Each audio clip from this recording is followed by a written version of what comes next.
You must be teachers and know how to start a class, and educators and paraprofessionals. My name is Jessica Wender-Shubo. I have the honor of being the president of the Brookline Educators Union, a union of 1,150 members as part of the Mass Teachers Association. And it's my pleasure to welcome you to Brookline and to this beautiful new 9th grade campus on behalf of the members of the union. I remember walking to the Runkle School before I was a Brookline High School student to help my dad pull the levers on a machine when he voted for Brookline town meeting members. He was so proud of how town meeting reflected a wide array of voices from many walks of life, even as he pointed to the problem of racial exclusion in the town, a structural problem that remains, and most extremely for Black people. Now such exclusion includes anyone who cannot afford median house prices of over $1 million. Heather McGhee and Nick Jurovich have a lot to teach us about that.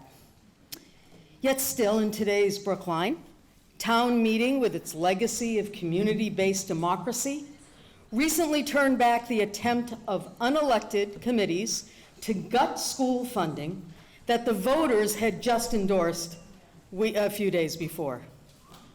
That committee, like the also appointed Fiscal Advisory Committee, is dominated by engineers of today's financialized capitalism.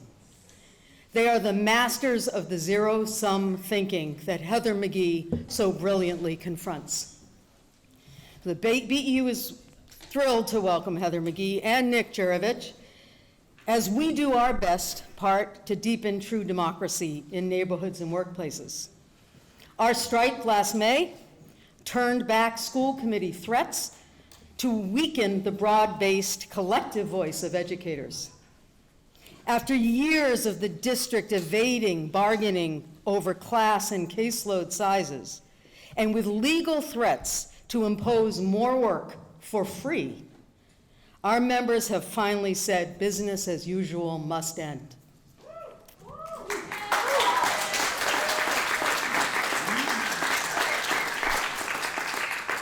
Their refusal to bargain working conditions while expecting more for less, and the refusal to pay low-wage educators a living wage, is sheer exploitation. It hurts our students by limiting the time educators have to give them personal attention. That kind of austerity-based staffing, furthermore, reinforces the power of standardized tests that fill the breach that is created by too few educators on site.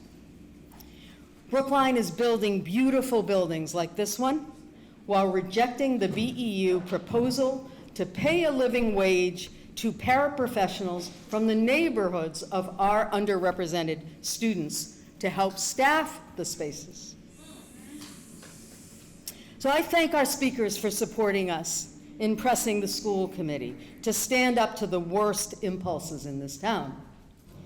Ask you all to send a message on those yellow cards to those who are understaffing our schools and exploiting educators in one of the wealthiest communities in the country. Thank you again for coming. I'm going to turn things over to Max Page after I share a BEU shirt with Heather McGhee. Thank you.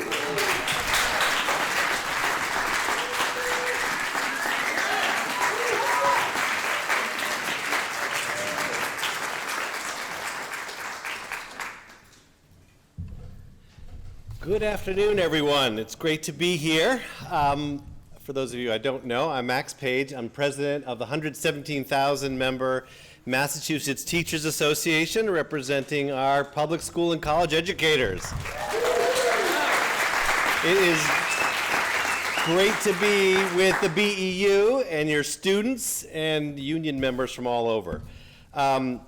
So welcome both to all of you here, but there's also people watching on Facebook Live, and you'll be able to see this later if you'd like to recap it. And I would argue, having just heard Heather McGhee speak earlier today at the State House, you may want to hear it more than once.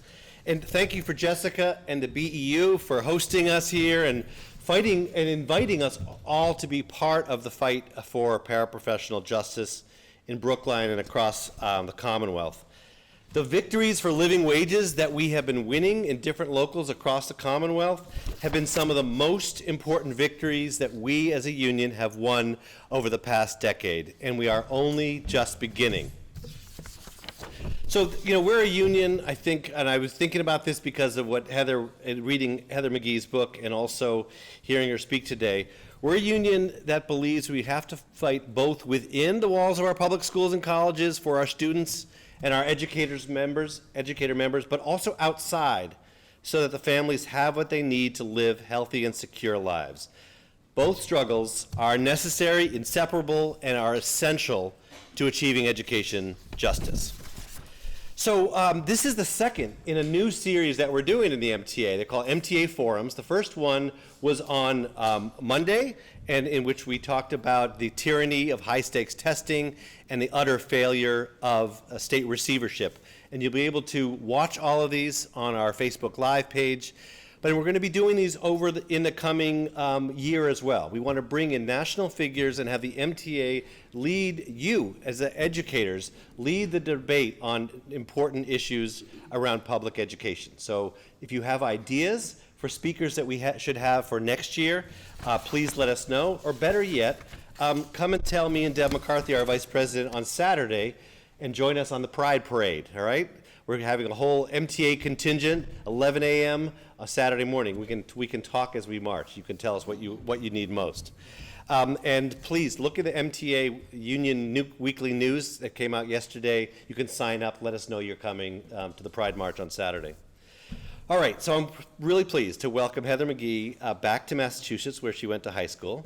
She is a best-selling author, a podcaster, even though she says she doesn't really listen to podcasts that much. She's a columnist, a regular commentator on national news shows, a former leader of Demos, the progressive policy think tank, and leader of Color of Change, the largest online racial justice organization.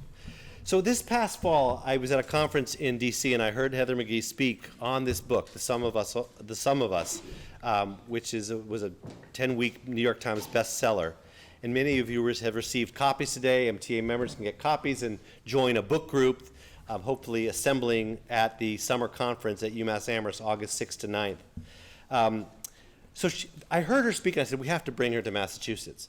And then I'm listening to the opening of the legislative session when Senate President Spilka spoke, and suddenly Heather McGhee's words and book is being invoked. This is what she said. She said, the need for investment in public higher education is greater than ever before, and similarly, our need to lead in this area is more important than ever. According to economist Heather McGhee, our country began underinvesting in public higher education just as more black and brown students enrolled in these very institutions to help carve a path to the middle class. This has contributed to the striking and indefensible racial inequities we now face as a nation.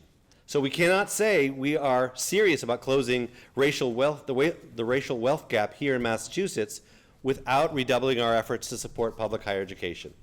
The people of Massachusetts agree. This is still President Spilka.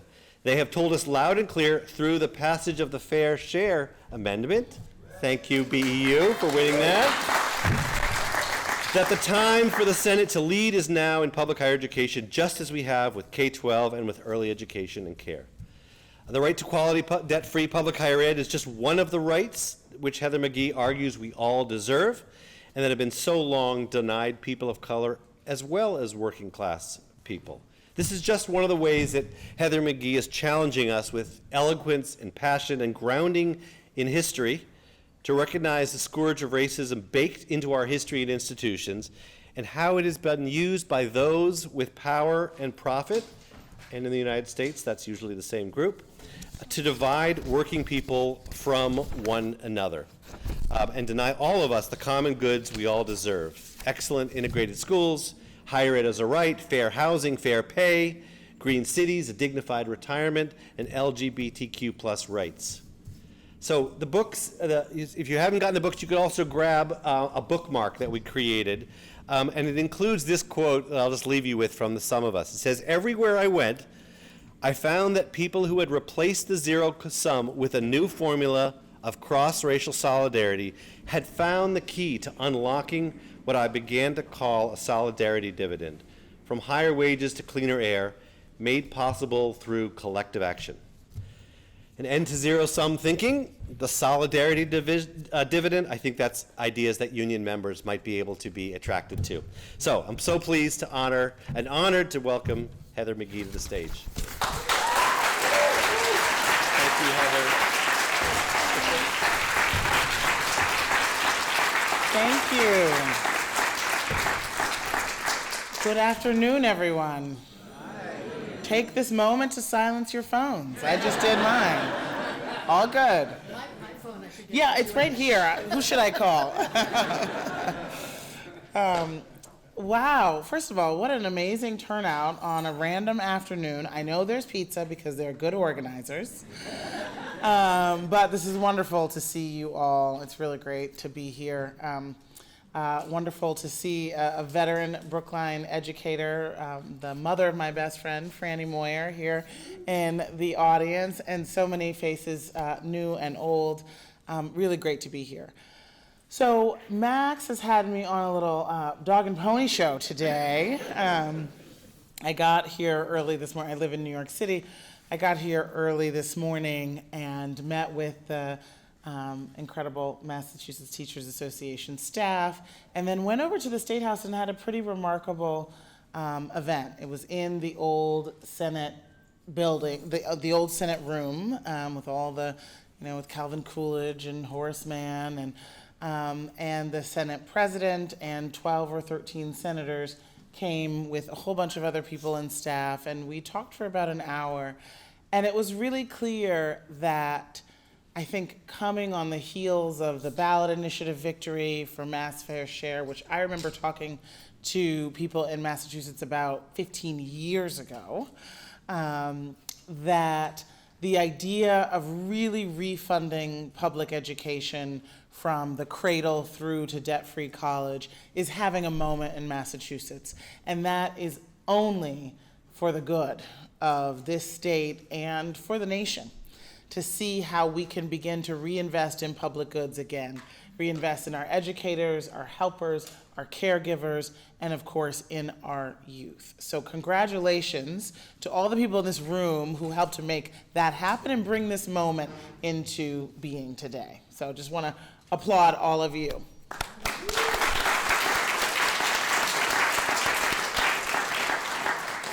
So this afternoon I wanted to just share a few of the lessons that I learned on the journey that I took ultimately to write The Sum of Us. I didn't set out to write a book. I set out with a big question on my heart.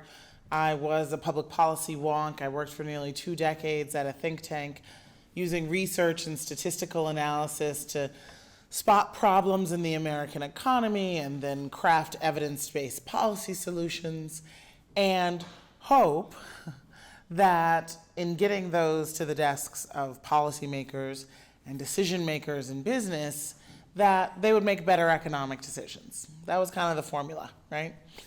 And I'm not saying it was totally futile, but way too often we had all the data, all the white papers and the statistics, all the evidence, all the bleeding heart stories that inequality was growing, that 1% of the population owned more wealth than the entire middle class, while nearly half of working adults couldn't make ends meet for things like housing and food, right? We had the data about the rise of inequality, and we even had the data about how inequality was actually bad for growth. I think for a time when I began my career, there was sort of this bipartisan kind of sense that, well, yes, we're minting more and more millionaires and billionaires every day, but that's going to trickle down to the rest of everybody, right? But even the people always late intellectually to the party of reality, economists, were beginning to finally have to admit that inequality was even bad for growth, right?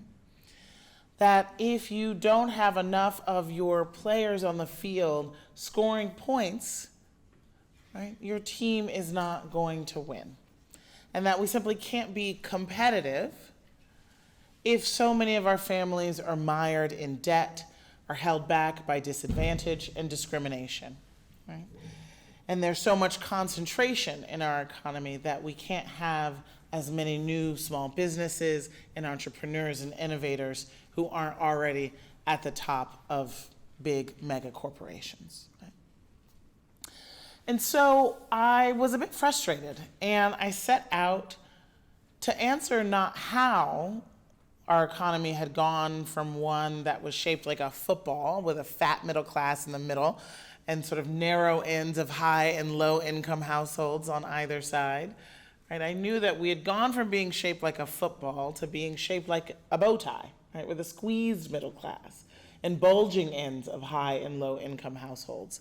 I knew that looking at the economic data, and I knew why, right? I knew how it had happened, right? I knew how we had gotten from 1 out of every 3 workers being covered under a collective bargaining agreement in the 1960s to today less than 1 out of 10. I knew how we had gone from being a society where the minimum wage was enough to feed a family and was about half the median wage and had a high watermark point in the late 1960s to today where the federal minimum wage is $7.25, right?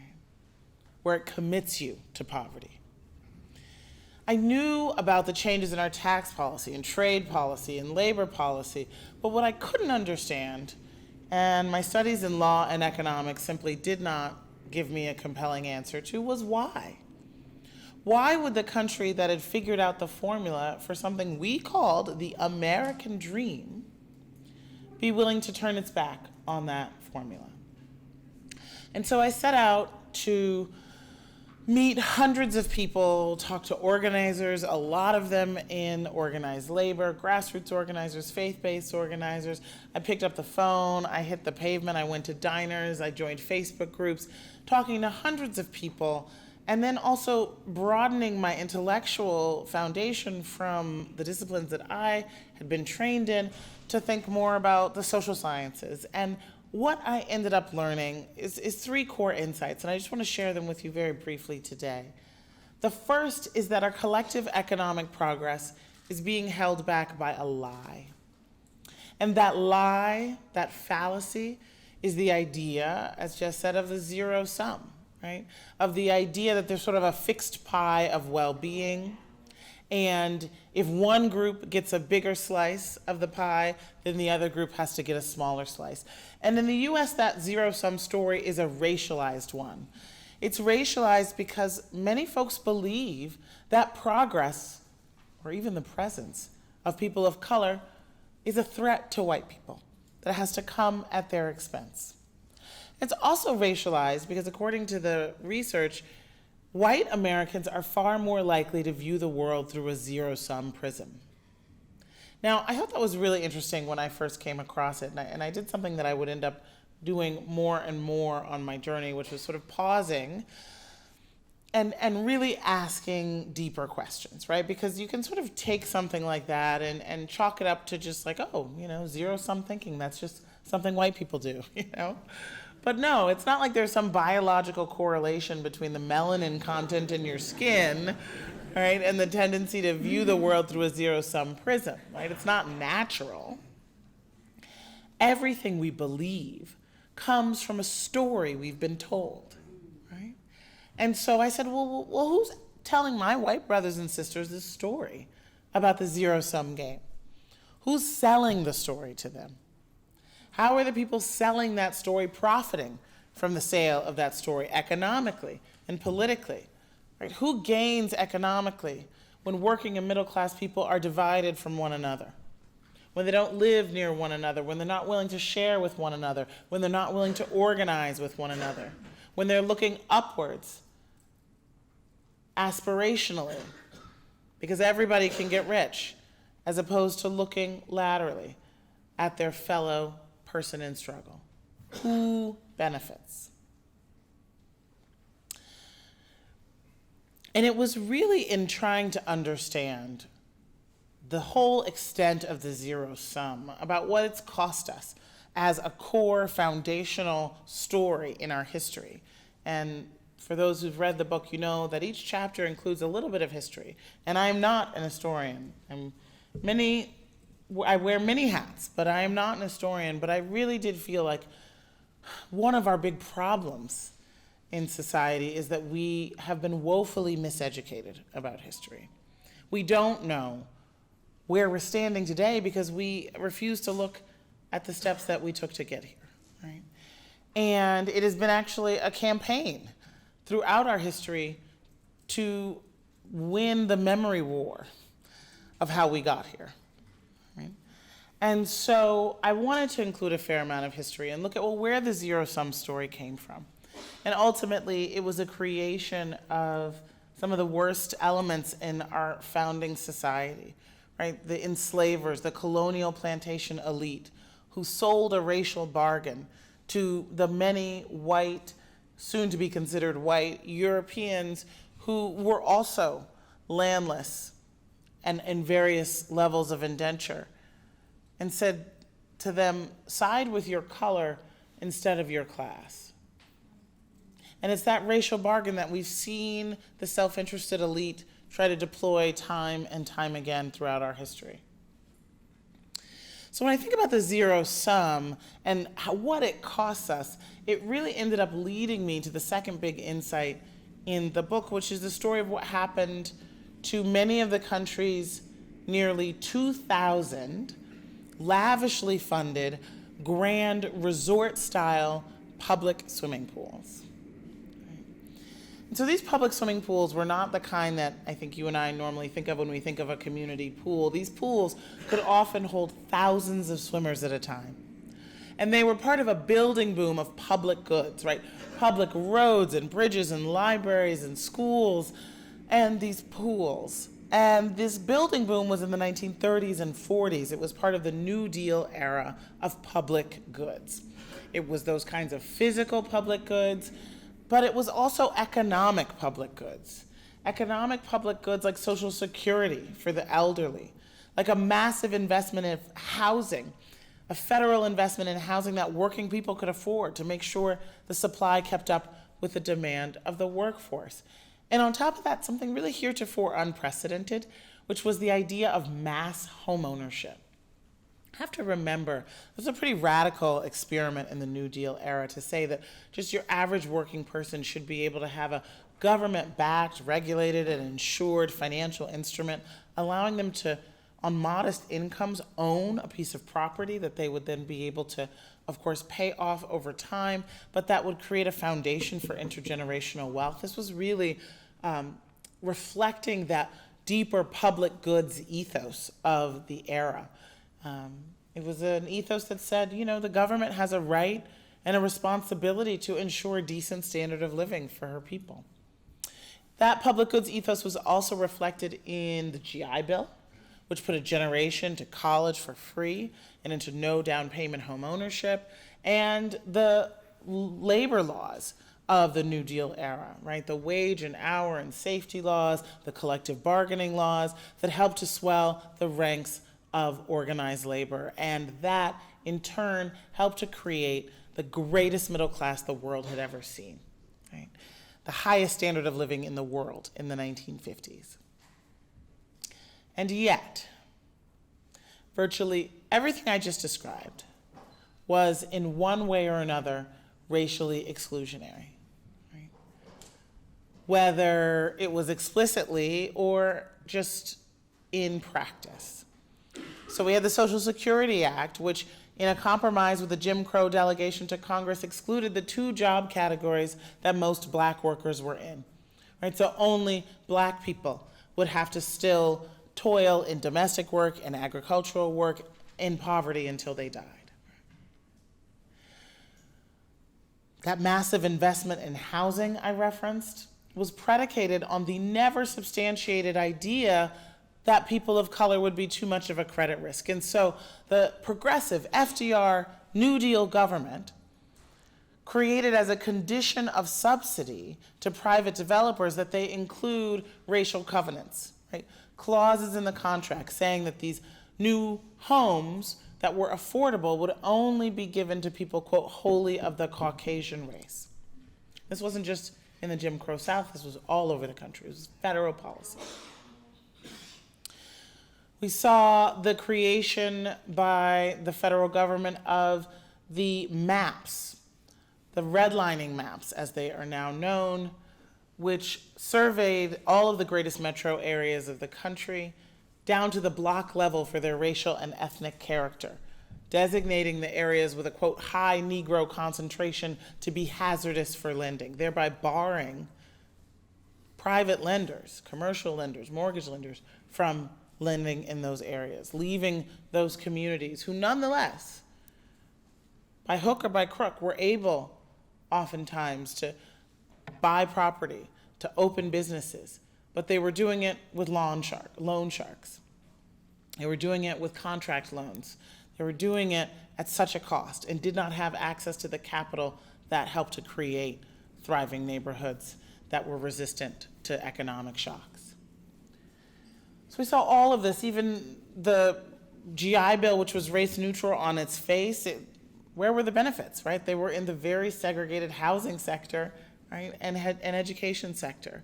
And even the labor laws didn't do enough to help workers of color because of widespread job discrimination and, shamefully, a lot of exclusion, racial exclusion from labor unions.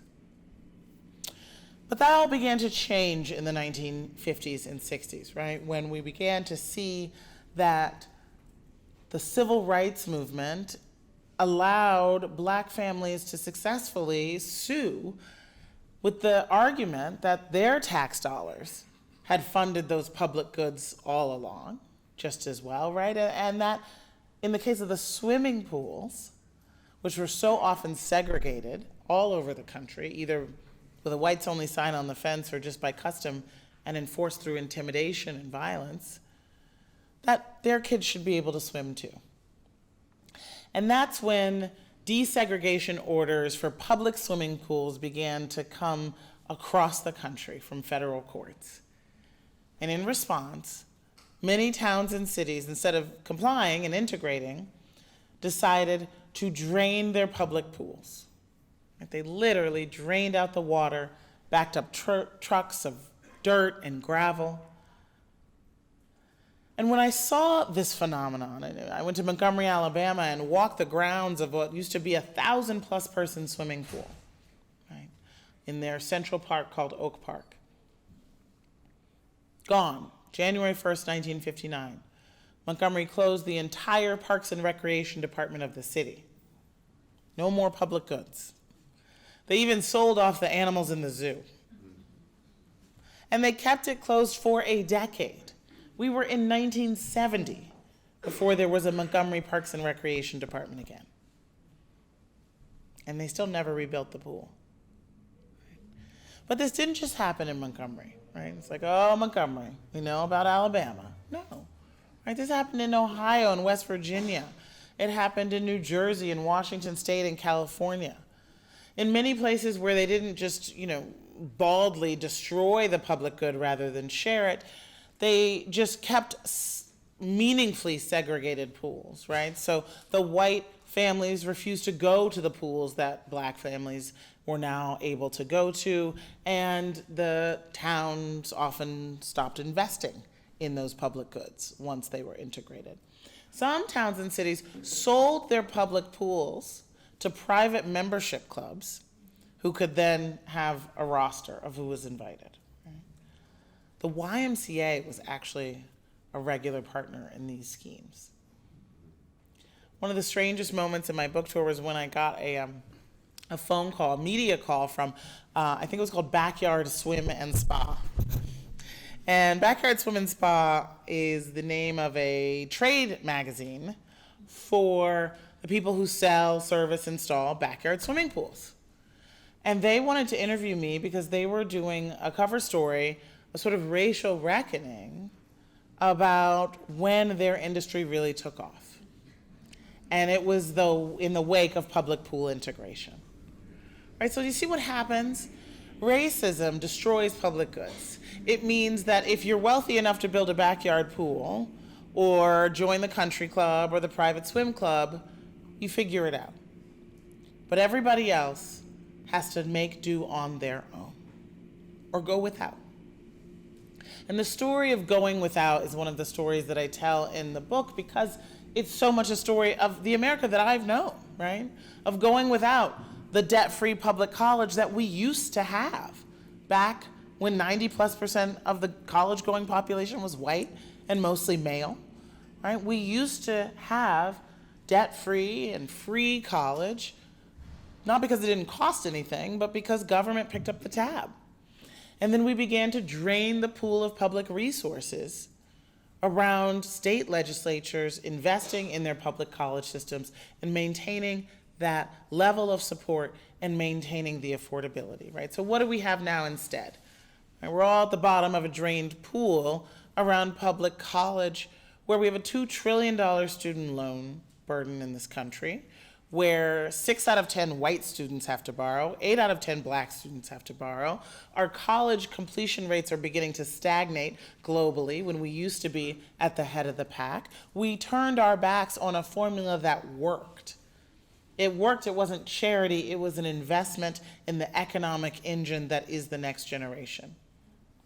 And so that's why the movement across the country for debt cancellation, to say it was a mistake, this debt for diploma system is no way to run a country. We need to liberate our most diverse, most prepared and educated generation to live out their dreams and solve our big problems and not be paying interest to the federal government and to rapacious lenders. That movement has grown. And it's also why the movement to refund public schools and the promise of public education from universal childcare to pre-K to robust public funding in every single neighborhood for K through 12. And then, of course, to return to debt-free public college, that movement has grown as well. Because there is a growing sense that destroying public goods has hurt us all. Everyone but the very wealthy and self-interested elite. So Max mentioned the solidarity dividend. And for me, the idea of the solidarity dividend came to me as I started to think, well, okay, if racism in our politics and our policymaking is creating all of these roadblocks to progress on all of these different issues. In the book, I talk about how it's contributing to our unchecked challenge of climate change. My voice is hoarse right now because I spent 2 days breathing New York's air from the massive wildfires in Canada. Racism contributes to the financial crisis that we are still seeing the impacts of today. Racism contributes to our broken democracy, to the lack of integration in our neighborhoods that costs us all, right? All of these different areas, of course, including the poverty economy and the way in which racism has been used as a wedge to divide working people from one another and to divide working people from the labor unions that used to be such an integral part of making decisions in our economy and helping to build a middle class, right? There are all of these different issues where there's this kind of common thread of racism in our politics and our policymaking. And oddly enough, the more I saw it, it's kind of hiding in plain sight, the more I began to feel optimistic, not pessimistic. Because I felt like, well, okay, if there are all of these issues, kind of basically like all of the big policy head scratchers in our society, and we're not making progress on any of them fast enough, but there's this common thread of racism. Well, if we could just pull on that thread, then progress on each of these issues would be closer at hand. Right? Because it really has always been about collective action. Right? The most important things in life I can't do on my own, right? I can recycle all I want. I can't address global climate change on my own. I can read to my son. I can't make sure that he has a well-funded, excellent neighborhood school on my own. I can't teach him anything, apparently, on my own, right? It takes educators. It takes a well-supported public good. And so as I began to think about this idea that it would be through collective action, and in a multiracial society like ours, with its history of racism being a wedge to block us from collective action, it was going to take multiracial collective action, intentional multiracial coalition building, but then we would be able to unlock these dividends, right? Real gains, higher wages, better funded schools, cleaner air. I began to see evidence. It was a theory, and suddenly it was everywhere I looked. And so in the book, The Sum of Us, which, as many of you know, is now adapted, it's really just a third shorter, for middle and high school students. And then later on, a year after it came out, I went back out on the road and collected even more stories only about solidarity dividends, only stories for the podcast, The Sum of Us, that are just stories of hope and cross-racial coalition building, how people were able to come together and win. And now that I do this work of looking for stories of solidarity dividends, because I do believe, right, that everything we believe comes from a story we've been told. So we've got to tell our fellow Americans the story of how we win, right? We've got to say that this is a big experiment, a radical experiment of multiracial democracy done in the shadow of the multi-generational lie of white supremacy, right? The stain of slavery and genocide, and the lie of the belief in a hierarchy of human value. But we are trying to make something different here in this land of ancestral strangers. We're trying to make a democracy where diverse rooms can come together and say, I see myself in you. We do not have the same background, right? But ultimately we all want the same things for ourselves and our families. And so I'm going to say that your fight is my fight, and that no one should fight alone. Right? That's an old labor motto, and I think it's a great one. Right? The idea that no one should fight alone, because ultimately our fates are linked. That is what solidarity means, and it's time for us to reinvigorate this idea of cross-racial solidarity, which is in some ways some of the hardest solidarity you can seek to build, because it has to be about community. And to have community, you have to have trust, and to have trust, you have to tell the truth. You have to tell the truth about our history, about how our neighborhoods came to look the way they do, with the inequalities that we see every day. And you have to be willing to deeply listen, empathize, organize, and create a vision that unites people across different backgrounds. But you all are doing that. The Mass Fair Share campaign was that. I remember when it was impossible, right? And we're seeing that in so many places across the country. And so I want to leave you with this vision, with a vision of a world in which we truly invert this tacit pyramid that we have had of who really matters in our society, where we say that the people whose main source of income is opening an envelope to see their stock returns are at the top, that they're worth more because they have more. And near the bottom, we have the people who care. The home health aides, the paraprofessionals, right? The bus drivers, the nurses, the janitors, the public servants somehow end up being on the bottom of this hierarchy of human value when they do so much more for so many more. The job of educating a young person is the hardest and most important job that there is.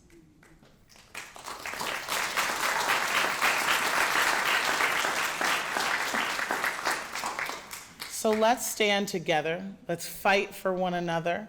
Let's invert that pyramid and say that everyone deserves a living wage and nobody deserves to feel the sting of indignity and poverty, and the least the people who care for our next generation. Thank you.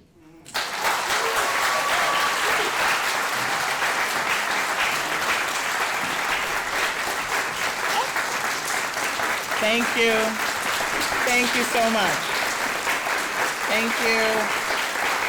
Thank you, Brookline.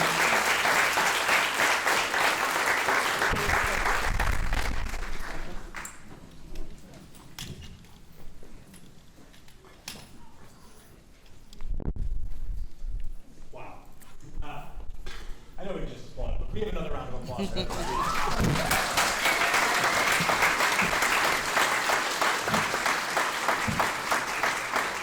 This is such an inspiring book and such an inspiring approach to this sort of central problem of inequality in life. And my role today is primarily actually to moderate a conversation. I know you all have many questions. But let me start first by telling you who I am and why I'm here. So my name is Nick Jurovich. I teach history and labor studies at UMass Boston.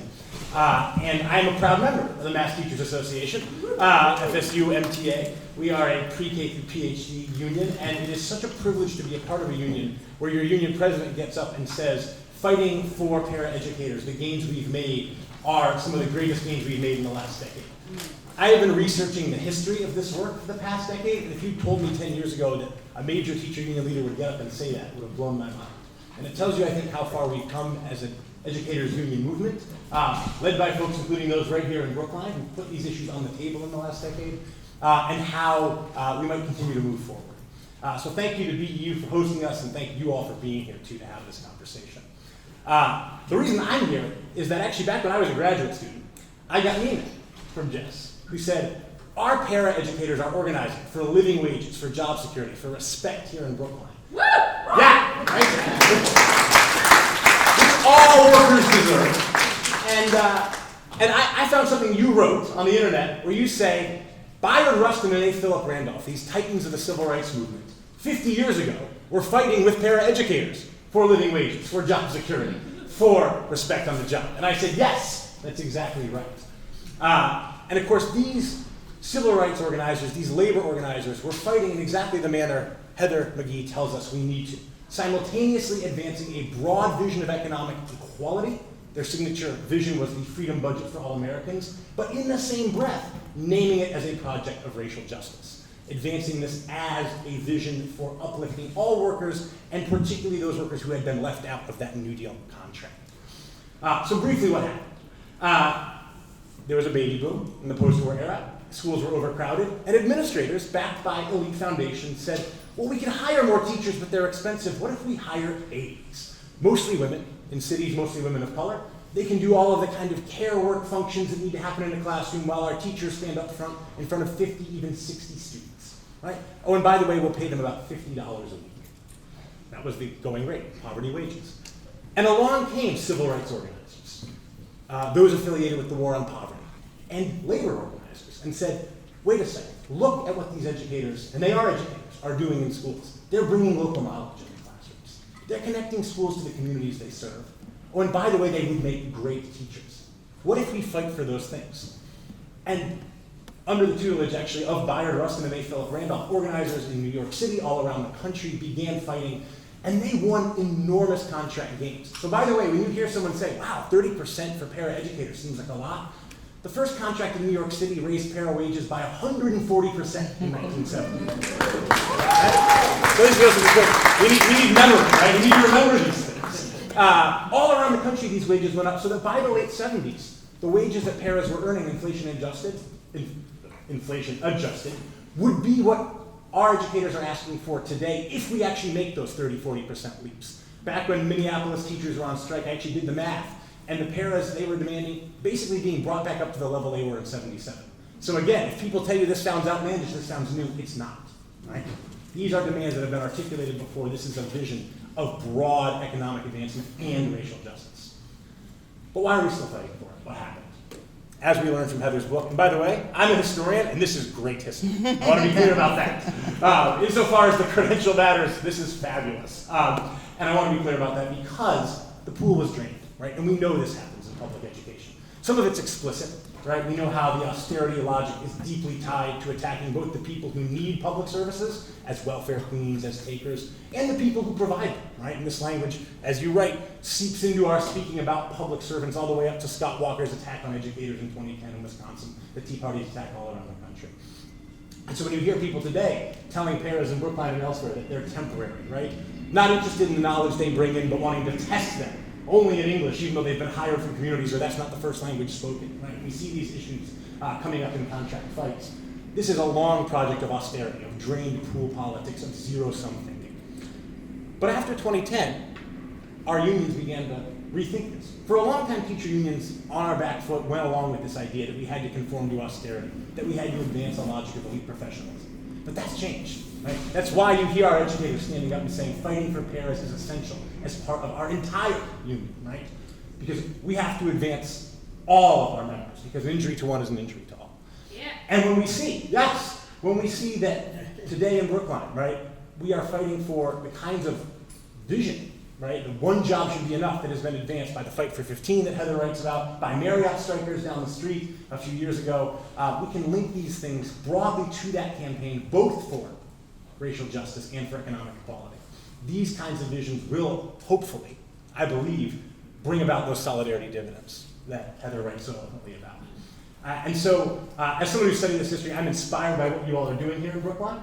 And what I want to do now is ask our Brookline educators to come up and sort of model our process for this discussion by asking our first 3 questions. We thought we would take questions in batches of 3, and in so doing, sort of allow Heather to process a handful of questions, offer some comments broadly. So we'll ask our Brookline educators to ask them first, and then we'll open the floor to all of you. We're also going to pass around cards for those who would prefer to write a question rather than ask it. So I think we'll be at this microphone, and I know we've got like 3 folks to kick us off.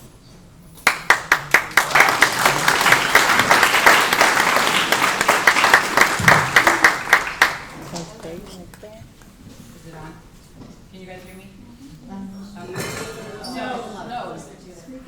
Bring it down just a little.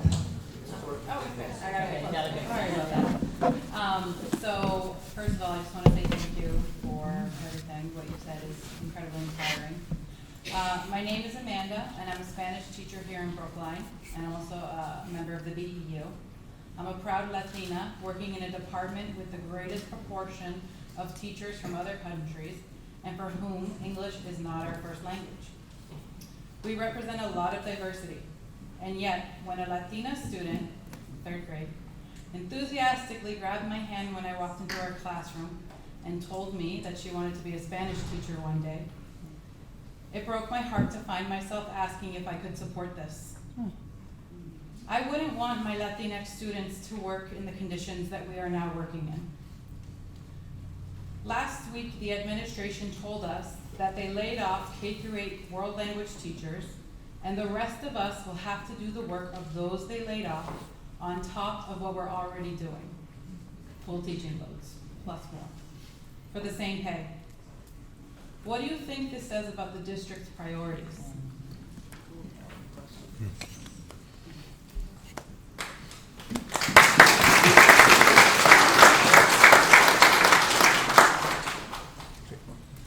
Two more questions. Hi. My name is Deborah Morales. I'm a member of the Power Contract Negotiating Team. I'm a medical advisor. My job is to support families. Some don't know that we are the source of wraparound services for our students and families' needs. One of the barriers I'm struck by this year is that we have been coming up against the fact that we do a lot of good work in this district. We really care about the kids, but we're not valued. I've been in the district for over 10 years and I've advised many clubs. And suddenly, I've been told, if you want to keep doing this, you have to do it for free. How do I continue to work here when I'm feeling devalued and at odds? I question my why. Is education the place for me? I'd like to hear your thoughts.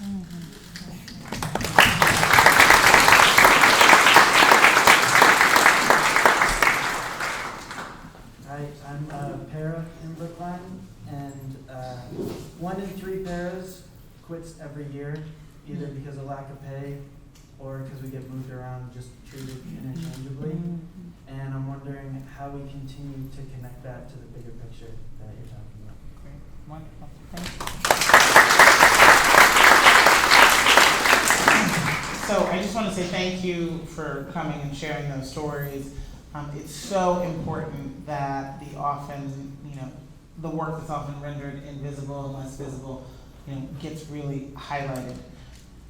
Because you ask any student whether or not world language matters, whether or not paraprofessionals matter, whether or not the enrichment activities and the wraparound services matters, and they will say absolutely. Right? And they often are what are keeping young people engaged and connected and able to actually stick through at a very challenging time to be a young person. Right? And so why it's so important that a union, which again, I think it was great, Nick, for you to really put this in context. The idea of collective bargaining has always been an unalloyed good in American society. But labor unions, leaders, strategies, etc., right, you can't say the same, like any institution, right? We have had our moments that have been great, our people who have been great, our strategies that have been great, and we've had less stuff, right?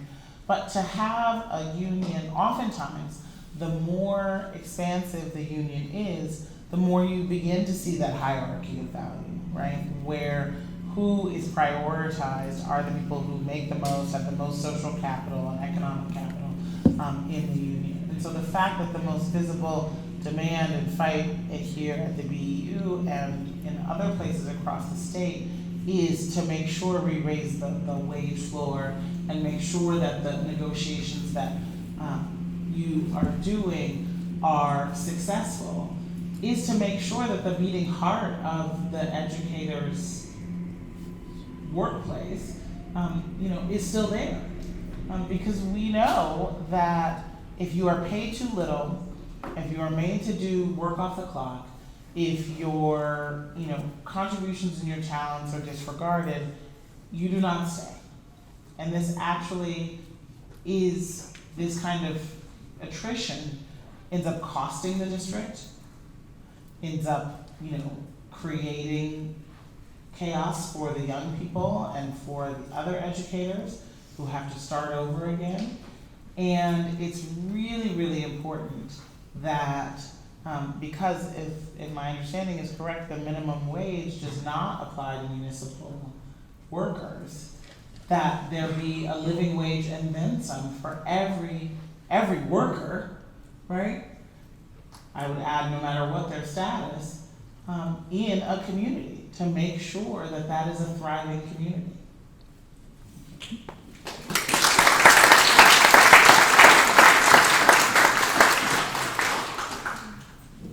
So we have 2 microphones and the floor is open. Please feel free to come up and ask questions.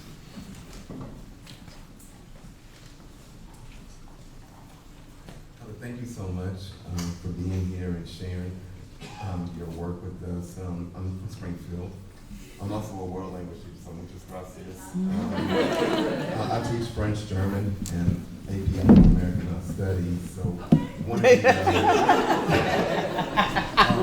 of the things that was missing here, I think, is that our students, I think, are the ones who are losing, this battle. And something's going on in Springfield, I think, all over, maybe the Commonwealth of Massachusetts, all over this country, is that a lot of teachers are walking out, and it looks like my district is just looking for warm bodies to fulfill a position, whether they're qualified, whether they're educated, have the degree or not. They're just looking for warm bodies, to fulfill these positions, and our kids, I think, are the ones who are really suffering. So I just wanted to add that also to the equation. Yeah, absolutely. Thank you. These positions that are undervalued, they're not just undervalued, they've been under relentless attack, right? I'm sure we have some Mr. Rogers fans in the room, right? And he said, look to the helpers.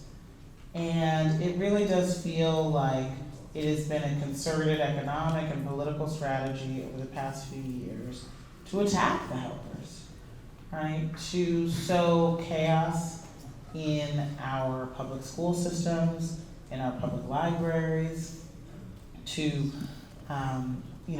wage wars against science and healthcare that make nurses and caregivers and doctors on the front lines of ideological battles. We are experiencing massive burnout in exactly the professions that we need the most. So I think what you're talking about is really real. It is affecting educators and caregivers across our society, and I think it's not an accident because these are very unionized professions. These are professions where people tend to have progressive values, and they ultimately are professions that are related to the public good. And so, whether it's the book bans and all of that, what we've seen is a real strategy to sow chaos in public goods and institutions that support the public good, to try to drain those pools. Unfortunately, it's not popular, right? Like all of this anti-science, anti-learning, anti-freedom to learn, anti-healthcare rhetoric, which is, much louder than it should be, is not the majority of the country. I was just in Florida on Monday, and I wasn't sure whether I was going to go, but I went. I was like, if the people want me to come, I will come. And even in Florida, where there's been just tremendous attacks against educators and librarians, right, and immigrants and LGBTQ people and women. I mean, the list goes on. None of those things is popular, right? 66% of the voters of Florida are opposed to the book bans and the abortion bans and the Don't Say Gay bills and the immigrant bans, right? All of that, right?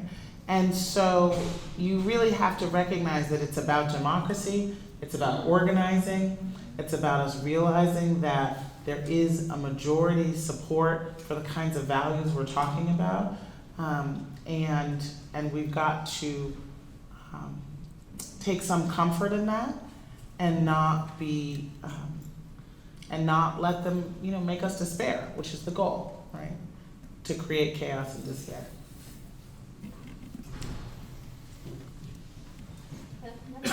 My question's a bit different. So I'm Bitsy Perlman. I'm a town meeting member, which means I'm elected in the crazy pants system of government that Brookline uses. I'm also an economist, trained as an economic historian. And so I've been thinking a lot about these New Deal programs that you talk about as being purposely excluding Black people in a sort of compromised way to get the Southern Democrats on board, right? Like these were compromises that were made.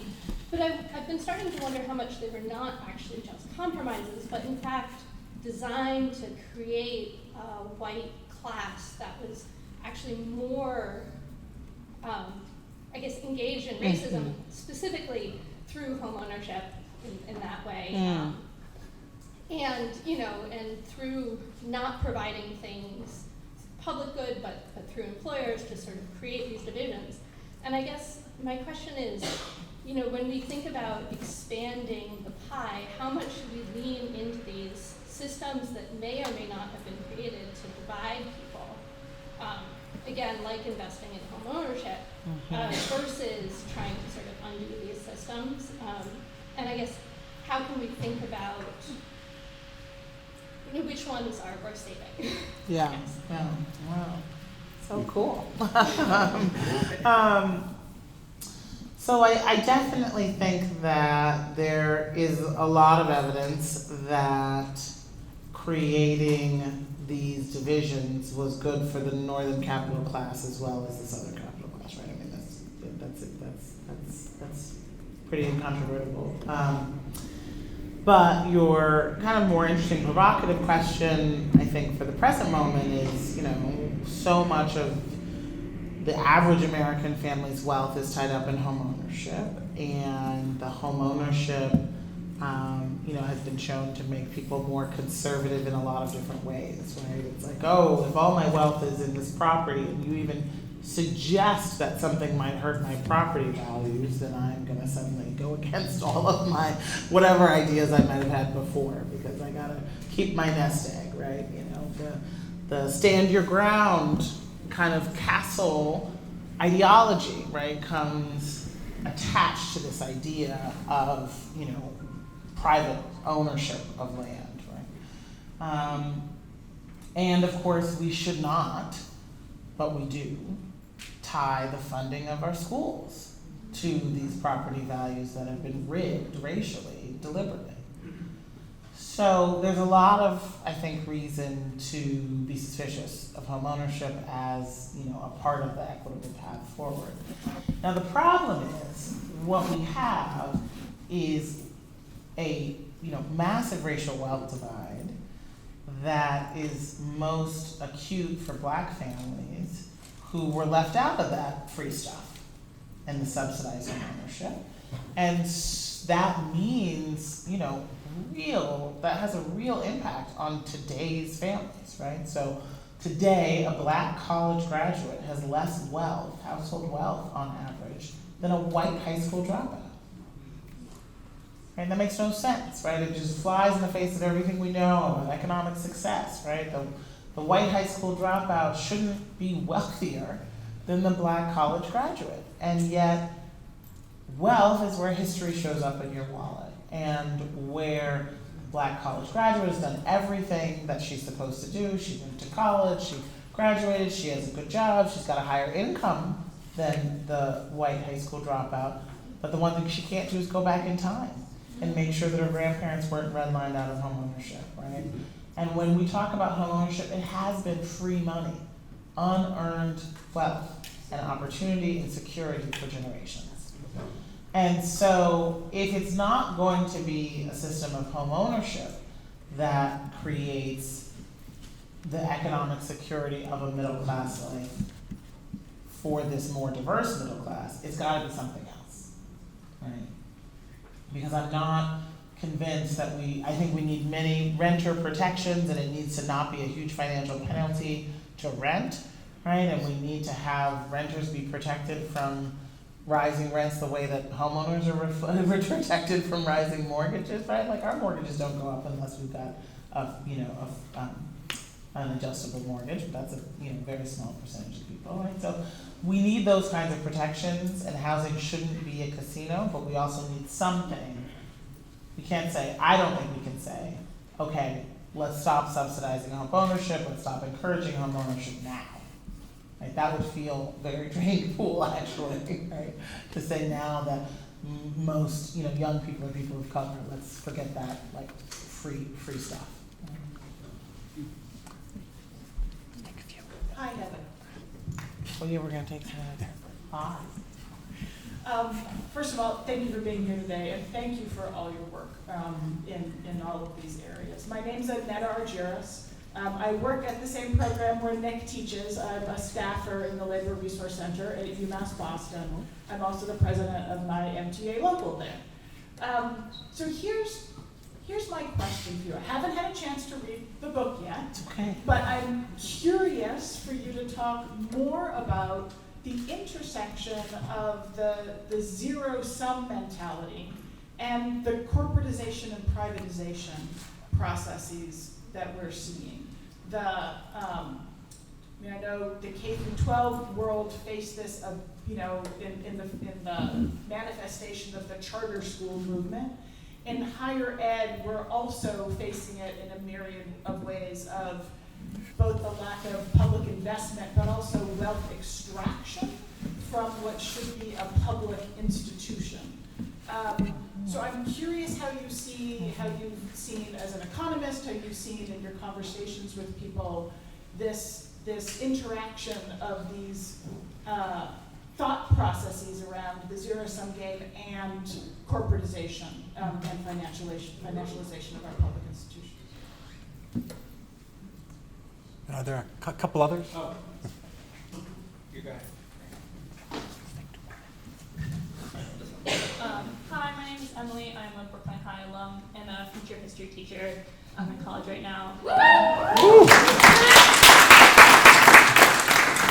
So one thing that I've been thinking a lot about hearing you talk, haven't had a chance to read the book, but doing education justice work in Philly, where my school is based, thinking about this conversation contextualized and situated in Brookline, which is a very wealthy district. And when you talk about solidarity dividends, what does that look like inside the district? Thinking about what does it mean to have this struggle, have this fight in Brookline that has a lot of resources, has the means to do this, when districts just, walking distance, take a T in, don't have those same means to make that. What is it? How does solidarity operate in between districts, and how does that fight look like?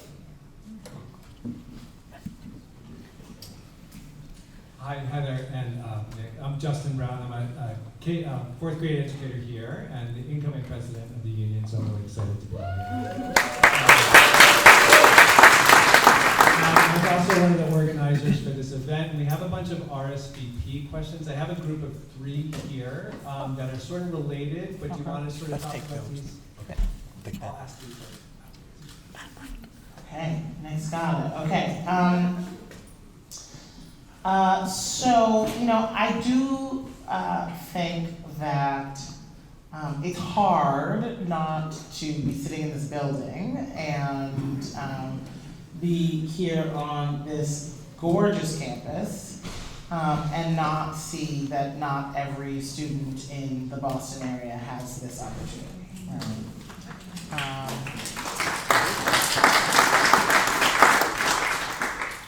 And so one of the things that we're trying to do by talking about the solidarity dividend is to say that, and there's a chapter in my book called Living Apart, which just talks about these issues, right? It just talks about the problems of segregation in K through 12 education and segregation in housing, and how it ultimately ends up having a cost for everyone. That the logic of Brown v. Board of Education was not just that it was bad for little black kids not to be able to go to white schools, but that it was bad for white kids to be going to white segregation academies too, right? And that there is an educational imperative to integration, true meaningful racial and socioeconomic integration, and that there's a civic imperative to it as well. So, I do think that yes, and in practical terms, I think that's where, institutions like the MTA have to come in, right? Where there has to be campaigns, as there have been, to get more resources to the whole system and to make sure that those resources are distributed equitably and that we are making sure that we narrow those gaps and that some of the, not just the funding dollars, but also the resources in terms of the facilities, the student groups, the educators get shared. And there's more of a sense of comity between the different districts and the different institutions, and that nobody in any part of the city doesn't feel like they could never walk onto this campus and experience what is here, and vice versa. And I think that can easily be a win-win across the economic divide. And to the point about privatization, listen, there's a lot of money in public education, right? It's like, oh, I hate government, unless I could profit off it, right? And so it's been very clear at the K through 12 level, and certainly if you look at how a lot of public institutions of all kinds end up spending their money, there is a lot of wealth being extracted from the public purse. And just like with charter schools, which were promised to be better and have not been shown to be better, oftentimes the outsourcing, the privatization, is the same way. And so I think that it's about the zero sum, but it's really about drained pool politics, about this assumption that private is better, and that, the private sector can run things like a business and do things better, which is not always borne out. And what is certain to happen is that the people who are benefiting financially from big contracts and using public resources for-profit gains are going to profit. Like that is guaranteed. Whether or not there's better service improvement, certainly not guaranteed. And then it's what's usually guaranteed is that the people doing the work will have lower wages, less of a pension, etc.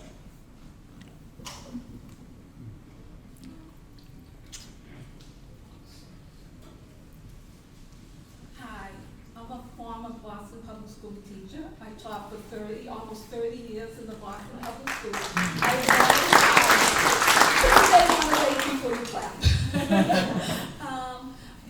I was hired with several other teachers of color under the Arthur Garrity's decision 30 years ago.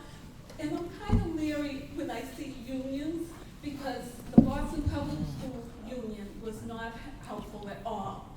In fact, when we were hired, they tried to appeal Judge Garrity's decision, and they lost. But, and also, the joke was going around that they were using black and brown teachers' union dues to pay to fight against them. And I saw it for 30 years of the union not helping teachers of color. And they say it's because more teachers that are not of color are in the union of teachers. So they help their constituents, the ones they work for.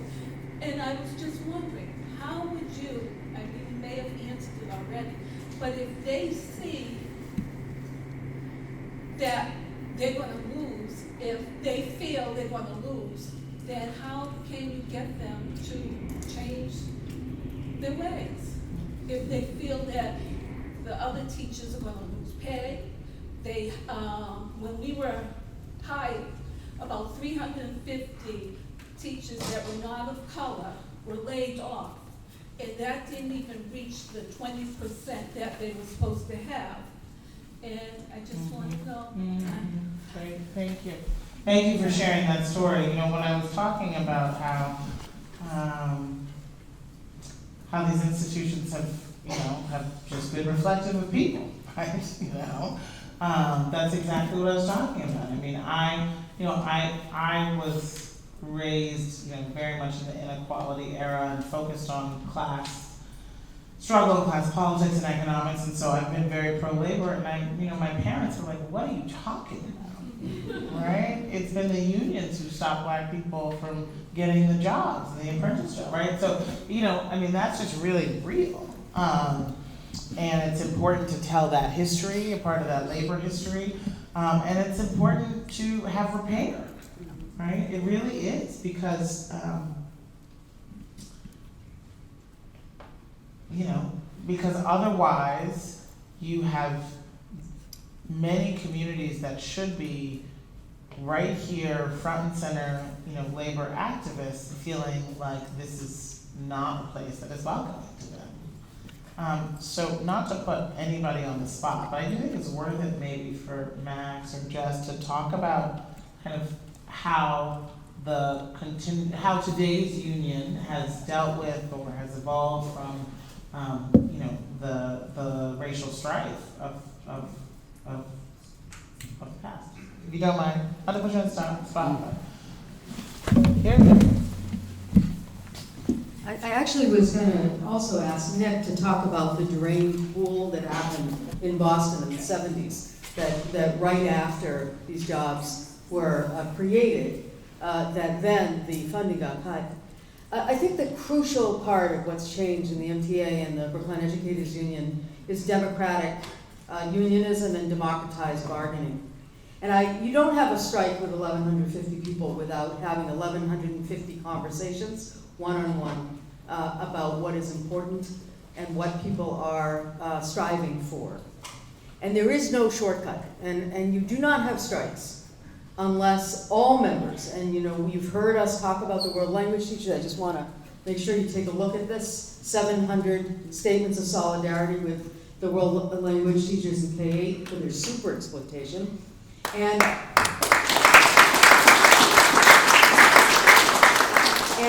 our ESDR para campaign, which is of course the largest proportion of staff of color within the district. And all I can say is it's thanks to the fierce determination of people of color to press unions and of unions' readiness to have the humility to do what you're saying that is transforming this movement. And it's done one struggle at a time, one campaign at a time.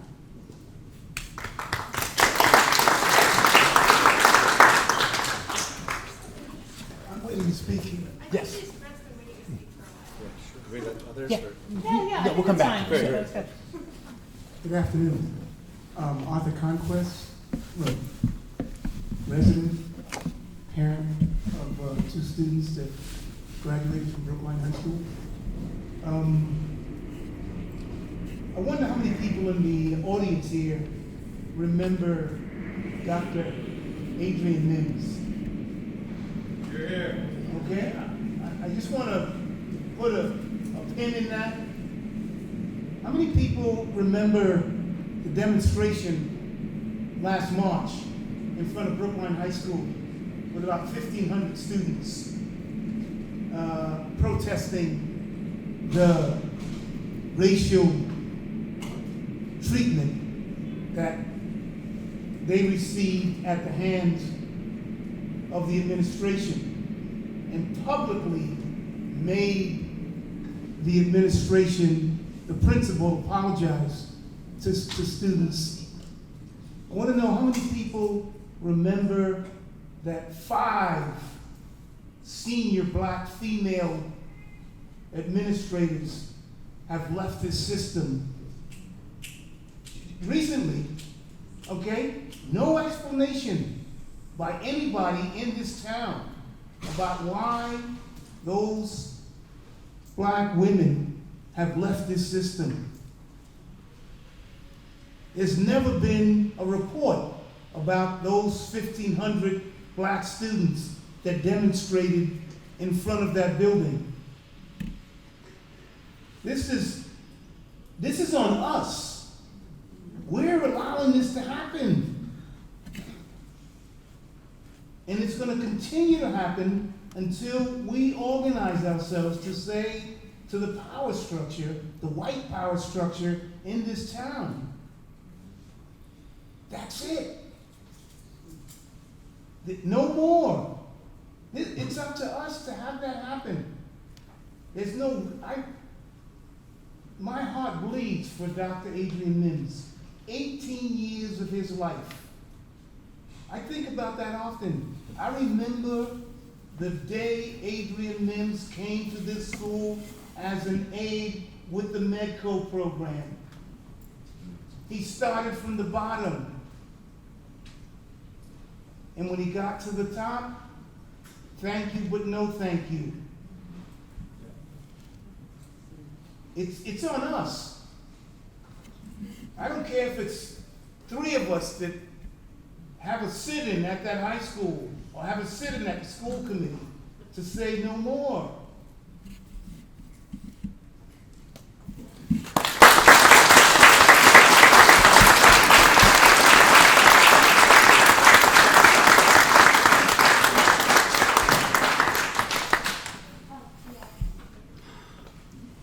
Justin, I know you had some questions. Yeah, I had a couple of questions that were part of our RSVP process, and these are, I think, coming from educators here at BHS.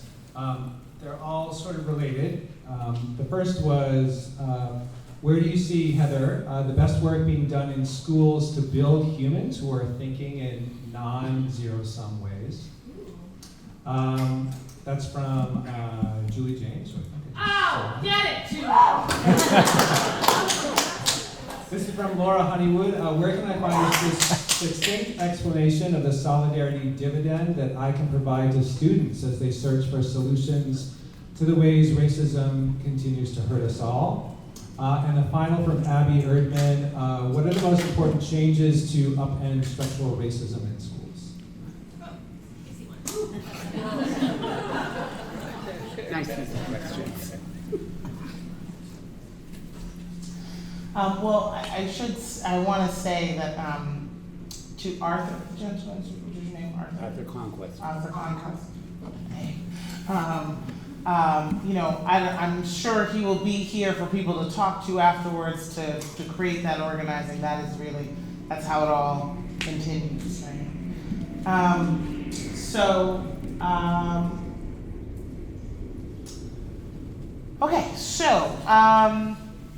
The solidarity dividend is the idea there is the output, right? What you gain, right? It's the result of cross-racial coalition building. And so in the book, there are some stories of solidarity dividends. The podcast, as I said, is entirely stories of solidarity dividends. And then we created a companion guide, an activist companion guide for the podcast, knowing that for a lot of people, students included, the audio was going to be more engaging to them than the 400-page book. And that what's great about the podcast is its stories, and it's stories of ordinary people. One of my favorite episodes of the podcast is the story of this black-white coalition in Memphis, Tennessee, that was able to stop an oil pipeline, which very rarely happens in this country. And the young leader of that was someone who actually worked at a Boston-based education organization. He was an assistant, and he was home, working from home during the height of the pandemic, back home where he grew up in Memphis, and was able to begin to organize and lead this Memphis community against the pipeline, and it had so much success, such a natural-born leader. He ended up staying home, running for state legislature, and that young man is Justin J. Pearson, who's one of the Tennessee Three. Who was, expelled by the right-wing supermajority for speaking out against gun violence and was put back in and will, I hope and presume, win his special election again. So, really breaking down the activist companion guide, sort of, what is your activism style? Like, are you the person to stand up and speak, or are you the person to be organizing the meeting behind the scenes? And just sort of breaking down what it takes to organize and to be an activist, which I think should be a part of any civics instruction in schools. And obviously we need civics instruction in schools, but I think that kind of just plain pedagogy about how do you organize a rally, how do you find out who the decision makers are, all of that is really important to teach young people. Do I know of any schools that are teaching making humans learn sort of away from the zero-sum worldview? I'm really good at pretending I know things that I know, and that one I'm going to say I really don't, not because I don't think it exists or anything like that, but I haven't, specifically looked at that, and I don't, I know that as we have seen more admissions committees in higher education, start to want to articulate what actually makes a good graduate, right? I was just reading about the holistic admissions program at a nursing school, Columbia Nursing School, right? And they had to say, okay, well, what actually makes a good nurse, right? Is it the standardized test scores and the grades? Or is it these qualities, right? Is it grit? Is it patience? Is it critical thinking, right? And so having to name what makes a successful person in the world as a sort of incoming admissions criteria, as well as things to begin to educate towards, I've seen be a fruitful practice, right? Because it's very rarely, zero-sum thinking is what makes you a successful XYZ, right? Because we know we need to collaborate. We know that that's how you succeed. You need to lead people, right? And what was the other question? Solidarity dividends, zero-sum thinking. Ending structural racism. Right, thank you. In schools. Okay, that narrows it a little bit. So, one thing I will say, broadly, there's a document that didn't get a lot of attention, or the attention that it should have, which was a policy agenda put out by the Movement for Black Lives at the height of the organizing. And then it was put into legislation, like model legislation called the Breathe Act. It just is like worth, it's like, what do they want, right? Like actually people did some work, and it's good to look at it and see what would this look like. It was, the Breathe Act is the name of the legislation. The Movement for Black Lives Policy Agenda is the report. Or if you Google that, you'll find whatever the report was called. I do think obviously we need to de-link the racist property evaluation system with school funding, right? And that's like fundamental number one. We have had, it's not the case in every state anymore, but overall, the most recent numbers I've seen is that, there's a $23 billion funding gap between majority of color and majority white school districts across the country, right? We need to look back at the decisions that were made in various eras of highly contested, racial dividing lines about how we draw the school districts in the first place, right? Because not only that, is that majority of color school districts are often bigger because white school districts, make themselves small, right? To make sure that, it's like a very small number of people who are pooling their resources to educate their own children, right? Obviously, I do think that, the history that you spoke of, Nick, that makes a career ladder and living wage jobs for everyone in the, the paraprofessionals, in the educators of all kinds, in the administration. So many young people of color do not see themselves reflected at the top of the classroom, at the top of the school, and that matters. It really matters. So those are just a couple of things, right? We've seen, obviously, a lot of work on the school-to-prison pipeline and discipline, disciplinary codes in schools that, overly punish Black boys and girls, and those need to be, revised, and we need to also recognize that we all carry biases, and that an unexamined heart and unexamined patterns of behavior is most likely to be perpetuating biases, from whatever position of power you may have in front of the classroom or whatever it is. And so that has to be addressed as well. I hate to be, in my role as the moderator, to be the one to end this, but we are after 5. And I know we have limited time for Heather. Let me quickly also extend thanks to Ricardo and all of the MTA staff who made this possible. A lot of planning went into it. Thank you. Thank you so much also to the Brookline Educators Union for hosting us here, for all of the volunteers who made this possible. The custodial staff that set this room up. Custodial staff, absolutely. So many people working in the school. Thank you to all of you for sharing your wisdom and your questions, and most of all, thank you, Heather.